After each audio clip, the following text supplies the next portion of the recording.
Assalamualaikum warahmatullahi wabarakatuh. Saya Titania Istiani dari kelas 8 BMSDM.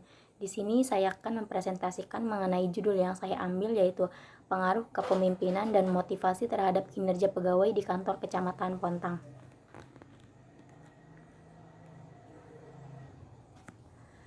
Yang pertama ada latar belakang masalah. Salah satu aktivis pengelolaan SDM adalah kepemimpinan dan motivasi, karena kepemimpinan serta motivasi dapat dinilai meningkatkan kinerja karyawan. Demikian juga dengan motivasi, harus terus diberikan kepada karyawan melalui berbagai cara agar karyawan yang bekerja dapat menjaga eksistensinya dalam bekerja tanpa mengalami penurunan kinerja. Di sini ada 3 variabel, yaitu kepemimpinan, motivasi, dan kinerja pegawai. Salah satu masalah yang ada dalam kepemimpinan yaitu kurangnya seorang pemimpin berkomunikasi lebih dalam kepada pegawainya. Itu membuat suatu motivasi semakin berkurang atau tidak adanya motivasi karena kurangnya komunikasi dari seorang pemimpin, sehingga kinerja dari pegawai pun semakin menurun.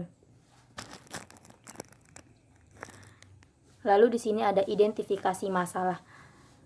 Yang pertama yaitu pegawai kantor Kecamatan Pontang seringkali meluangkan waktu kerja untuk keperluan pribadi.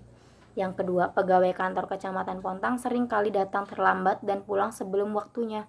Dan yang ketiga, ketidakcukupannya peralatan sehingga membuat pekerjaan pegawai mengalami stagnasi atau keterlambatan. Salah satunya ialah kurangnya komputer dan printer. Yang keempat, kinerja yang ditunjukkan para pegawai masih dirasa kurang maksimal disebabkan pada kedisiplinan dan motivasi tersebut. Lalu di sini ada deskripsi teoritik. Di sini yang pertama yaitu definisi mengenai kinerja karyawan yang bisa disebut juga dengan variabel Y.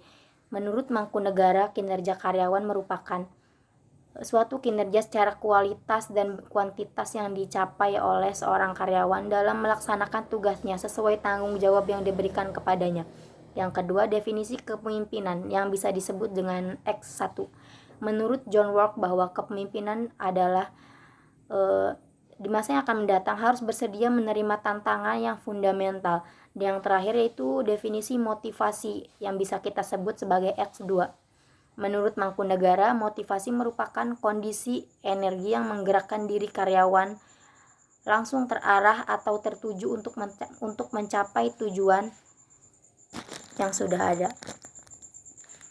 Di sini ada kerangka berpikir.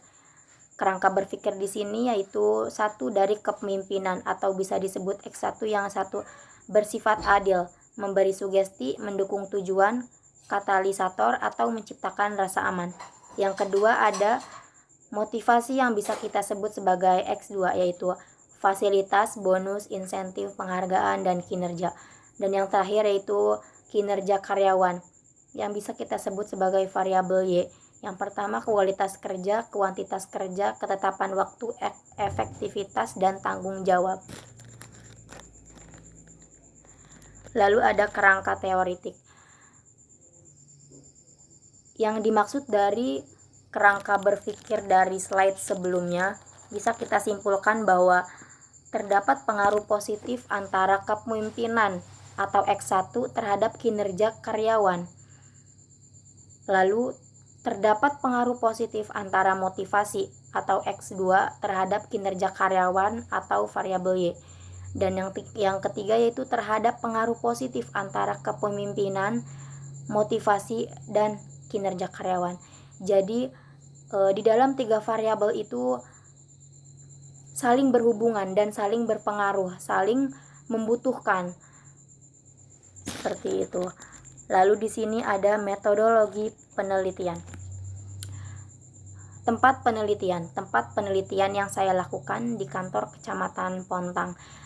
Jenis penelitian ini, metode yang saya gunakan dalam penelitian ini adalah metode kuantitatif untuk mengukur pengaruh antara variabel.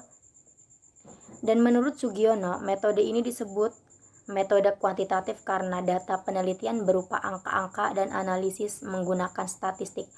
Lalu di sini ada populasi dan sampel. Populasi merupakan salah satu bagian yang dilakukan dalam suatu penelitian. Sampel adalah bagian dari jumlah karakteristik yang dimiliki oleh populasi tersebut.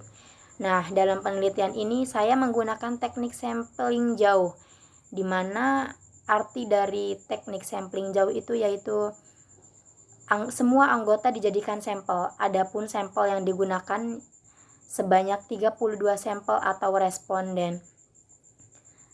Lalu di sini ada teknik pengumpulan data.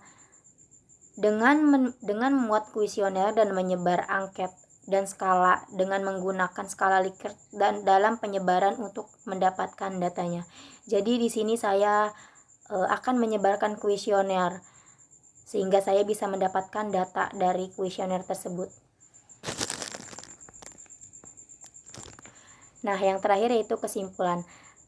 Kesimpulannya adalah kepemimpinan berpengaruh secara parsial terhadap kinerja karyawan. Yang kedua, motivasi mempunyai nilai positif sehingga berpengaruh terhadap kinerja karyawan.